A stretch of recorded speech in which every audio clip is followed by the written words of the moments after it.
O que acontece perto das bordas? Observe o quadrado. Dá para ver que no centro a imagem tem linhas regulares e retas, mas não é igual nas bordas. Observe o centro de novo durante mais alguns segundos. Percebe-se como se emparelham as linhas nas bordas? Sugestões: a ciência do engano. O que acontece perto das bordas? Observe o centro do quadrado durante mais alguns segundos e depois as bordas. Se você percebeu que as linhas se emparelharam, é porque o cérebro prefere ver figuras regulares. Quer dizer, prefere a ordem ao caos. Uma das ferramentas mais importantes e poderosas na hora do engano é o senso comum, que faz com que todos acreditem em coisas apenas porque grande parte da população as considera válidas, mesmo estando totalmente erradas. É normal que o que é aceito leve a populações inteiras a tornar indiscutíveis realidades inexistentes. Irá comprovar até que ponto nossa conduta pode manipular o senso comum. Se supõe que existe um limite para a sugestão. Vamos pôr à prova o que chamamos de realidade e vamos ver até que ponto ela é relativa, inclusive em questões que à primeira vista parecem óbvias. Um instituto de educação superior será o cenário para pôr à prova nossa hipótese. Os professores vão fazer afirmações falsas e os estudantes vão contradizê-los apenas pela pressão que o grupo vai exercer sobre eles. Qual será seu limite? Primeiro temos o amarelo. Depois nós temos o vermelho, tá? E a terceira cor primária é o verde, tá bom? Uma coisa muito importante vai ser o foco. Vou dar um exemplo. Aqui temos um casal em foco. Totalmente em foco. E um deles... Como em foco? Não. Eu acho que é azul. Não, é verde, não tá vendo? Verde. Sim?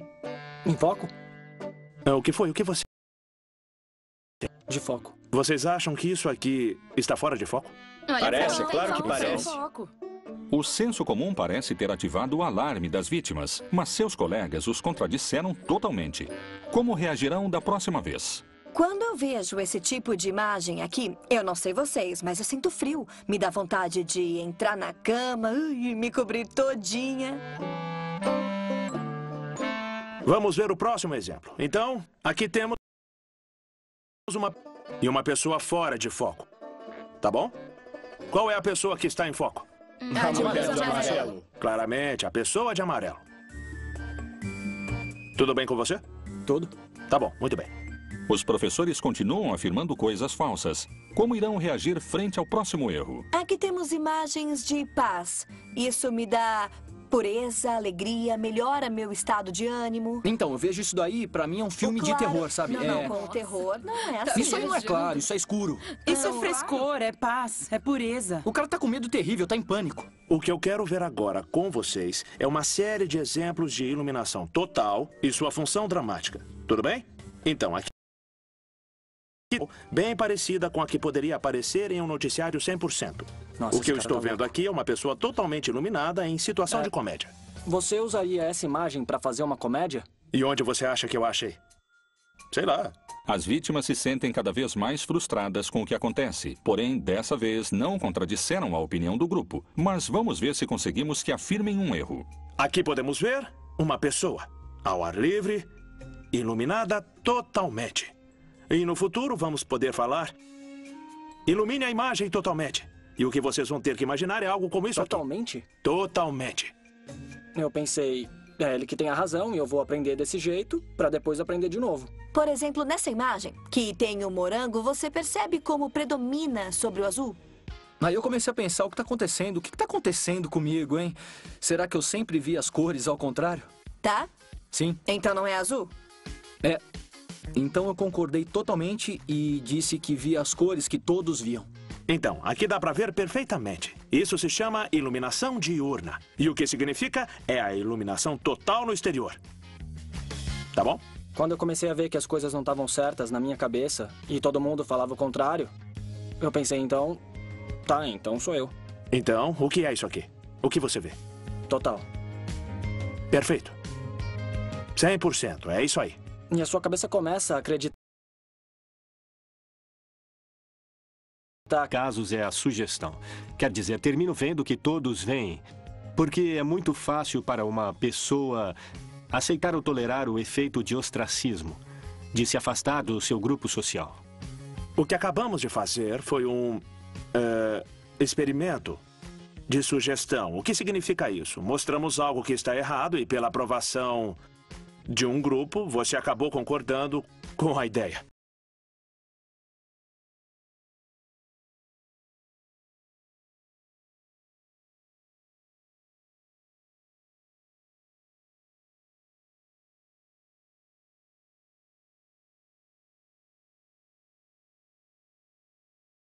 E acontece isso. Em 22 de junho de 1633, o astrônomo italiano Galileu Galilei reconheceu que a Terra era o centro do universo graças à pressão da Igreja Católica. Galileu foi um dos responsáveis do que hoje conhecemos como a Revolução Científica. Uma mudança na nossa forma de ver o mundo. Tentar ser um pouco mais racionais para entender a natureza. A opinião da Igreja Católica surgiu das ideias de Aristóteles, quem, induzido, acreditou que o que ele via desde a Terra era o real. O Sol girando em torno do nosso planeta. O que gerou algumas confusões que se mantiveram durante 15 séculos. O centro da criação divina. Quer dizer, o sistema geocêntrico. A primeira pessoa a propor uma hipótese diferente foi Copérnico, no século XVII. Mas o senso comum daquela época era regido pelo que dizia a Igreja, e as ideias de Copérnico eram perigosas, e além disso, ainda não tinham sido demonstradas satisfatoriamente. Galileu continuou seus estudos e o que ele conseguiu por meio do uso das lentes ópticas foi criar o telescópio e demonstrar que a Terra não era o centro do universo e que este lugar era ocupado pelo Sol. Embora suas demonstrações atualmente pareçam óbvias, as descobertas que Galileu fez eram adiantadas para aquela época, e ele teve que ser testemunha de como o mundo afirmava hipóteses que ele tinha demonstrado que eram falsas apenas olhando para o céu.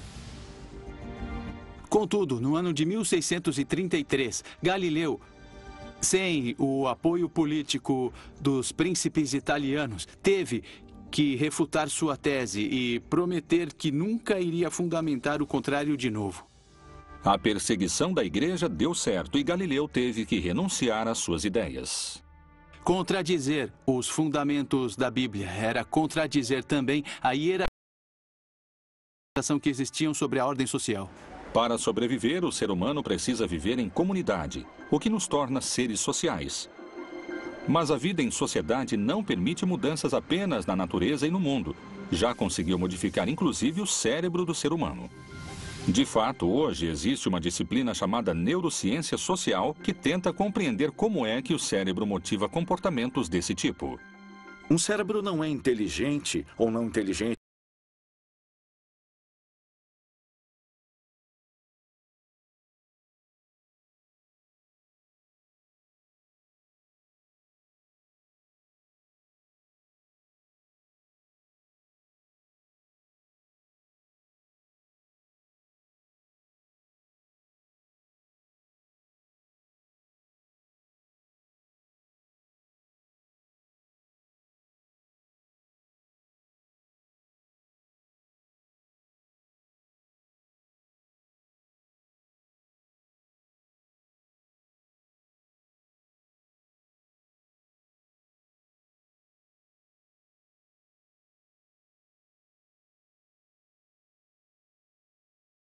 A vida social tem suas vantagens importantes, como a possibilidade de dividir as responsabilidades, cuidar uns dos outros e, inclusive, a eficiência do nascimento de hierarquias sociais. Qual das seguintes flechas é maior?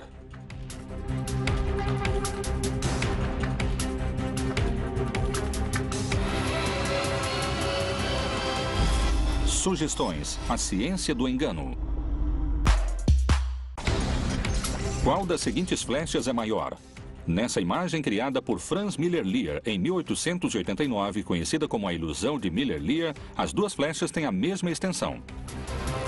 Talvez você teria acertado a resposta se tivéssemos perguntado: as duas têm a mesma extensão? Sugestões, a ciência do engano. O poder das sugestões é inimaginável. É capaz de confundir o cérebro humano, fazendo com que acredite em coisas que não são certas. E isso foi o que aconteceu em um dos episódios mais surpreendentes da história. Em 1925, a Torre Eiffel foi vendida como sucata por uma cifra milionária. Poisson era um dos maiores sucateiros da França. E tinha acabado de receber um convite de Monsieur Victor Lustig, o subdiretor-geral adjunto de Ministérios de Correios e Telégrafos da França.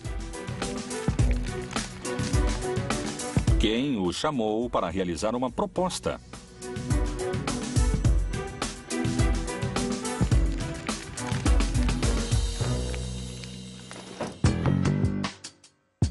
Rapidamente, Poisson aceitou o encontro e escutou a proposta que o governo francês tinha para ele. Lustig lhe explicou que iam desmontar a Torre Eiffel e a venderiam como sucata. Lustig lhe contou que o custo de manutenção do monumento era alto demais para que a cidade pudesse pagá-lo. O subdiretor já tinha falado com outros interessados. Explicou para Poisson que podia ser beneficiado na escolha do comprador, caso aceitasse chegar a um acordo monetário privado. Quer dizer, o subdiretor demonstrou que podia ser facilmente corrompido. Lustig exigiu confidencialidade aos sucateiros sobre o acordo. André Poisson demorou em decidir o que fazer. Não estava acostumado a tratar com funcionários corruptos, mas, se aceitasse a oferta, seria definitivamente o negócio mais importante da sua vida. Estava ansioso por se tornar o dono do monumento mais importante de Paris, então decidiu aceitar a proposta.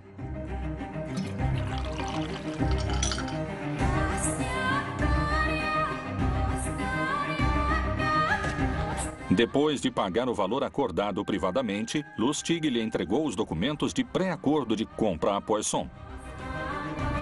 André Poisson lhe pagou uma enorme quantidade de dinheiro pela Torre Eiffel.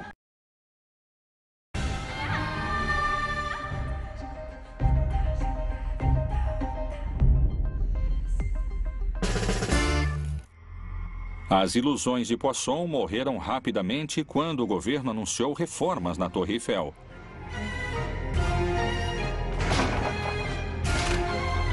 Lustig sumiu e no ministério ninguém o conhecia. Mas o que foi que aconteceu?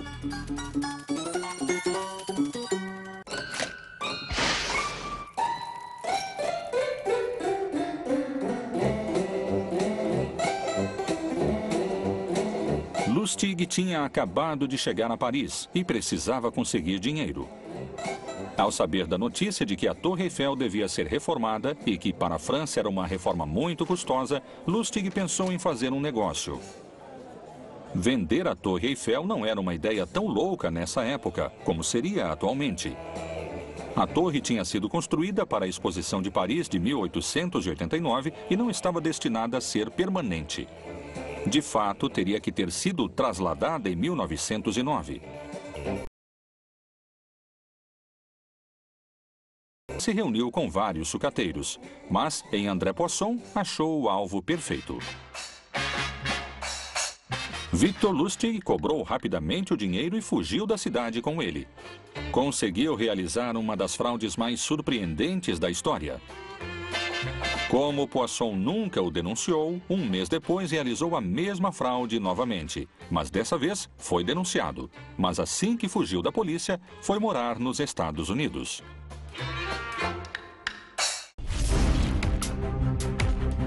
O homem acredita que é dono de tudo que pensa e faz. No entanto, ele é facilmente sugestionável. Podemos alterar suas lembranças, manipular seus gostos. As proibições impõem comportamentos que não se questionam, mesmo que não façam sentido. E o senso comum nos faz aceitar como certas verdades que são totalmente falsas. O cérebro humano é uma ferramenta fantástica, mas não é perfeita. Este órgão incomparável está cheio de pontos cegos que nos torna manipuláveis. Assim é que atuam as sugestões, a ciência do engano. A pessoa está contente. Ela produz endorfinas, serotoninas. E, inclusive, se fala do timo como a glândula que influencia no estado de ânimo. Fala-se do leque de emoções. Isso vai gerar um tipo de atitude, de interpretação perante a vida, por assim dizer. Os otimistas tendem a fazer mais exercício e a seguir dietas melhores. Descobriu-se que o otimismo aumenta a esperança da vida. Em outras experiências, descobriu-se que ao selecionar uma opção entre várias, por exemplo, onde ir nas férias, o lugar mais prazeroso e o que é melhor, ativam-se áreas de recompensa no cérebro, como o chamado núcleo caudado. Assim, o otimismo será uma espécie de recompensa que nos damos de antemão antes mesmo de que algo bom aconteça. Qual destas mesas é mais longa? Sugestões, a ciência do engano.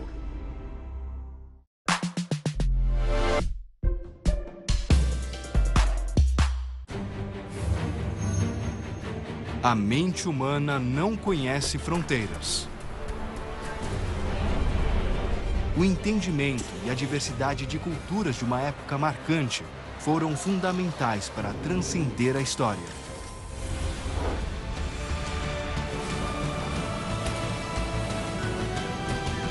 Ao-Ândalus, O Legado, nova série, amanhã.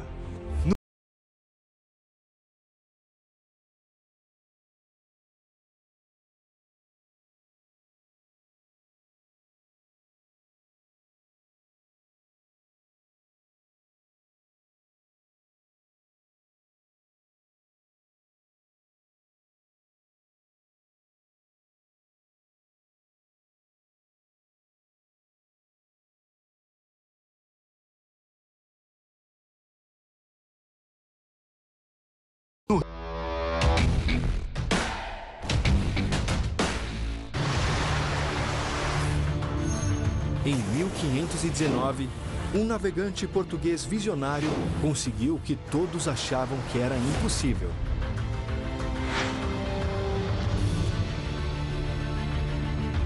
Em abril, no History 2...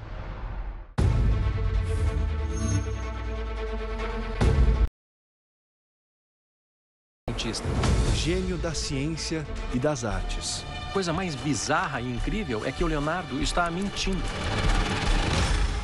5 séculos se passaram e novas descobertas e teorias lançam novas luzes sobre sua obra. Leonardo da Vinci, o homem que salvou a ciência. Estreia sábado, 19 de março, no History 2.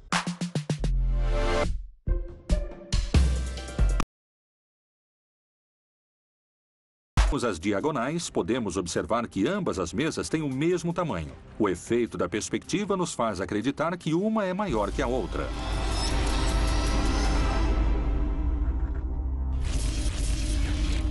O poder da sugestão chega a âmbitos inimagináveis, capazes de confundir o cérebro humano, causando comportamentos surpreendentes, e isso é o que esteve por trás de um dos feitos mais incríveis de todos os tempos, onde uma voz de autoridade teve mais peso que a realidade e a ciência.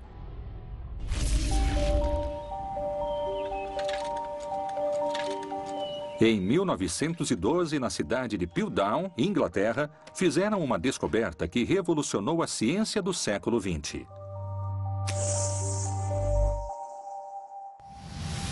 A Alemanha, com o homem de Neandertal, e a França, com o homem de Cro-Magnon, tomaram a vanguarda da ciência antropológica durante 50 anos, coisa que feriria profundamente o orgulho nacionalista britânico.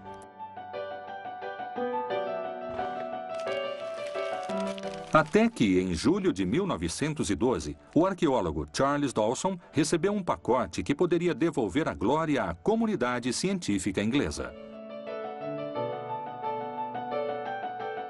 Os restos ósseos que Charles Dawson tinha nas mãos não eram nada igual ao conhecido.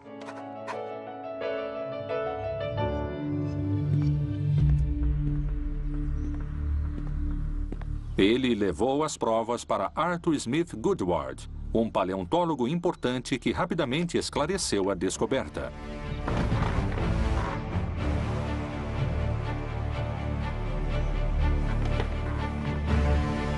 Mesmo que os ossos estivessem em mau estado, era fácil reconhecer uma mandíbula com traços sinistros, com um crânio que poderia ter carregado um grande cérebro.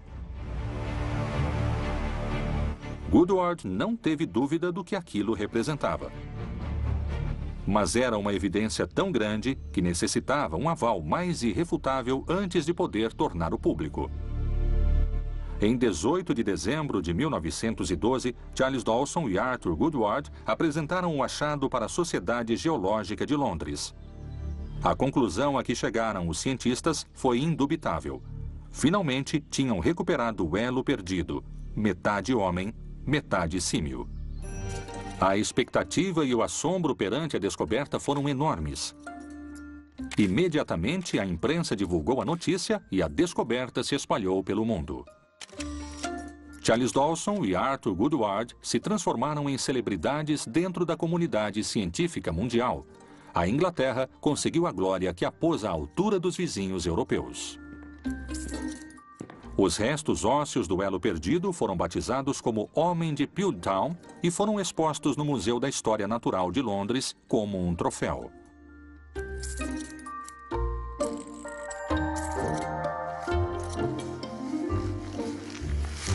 Durante 4 décadas estiveram expostos aos visitantes e especialistas que continuavam assombrados com a prova irrefutável da evolução humana.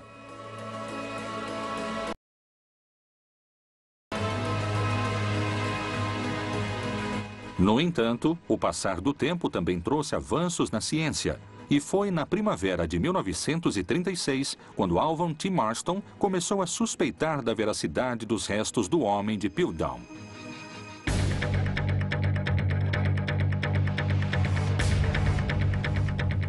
O Dr. Marston levou os restos ao laboratório para realizar análises modernas.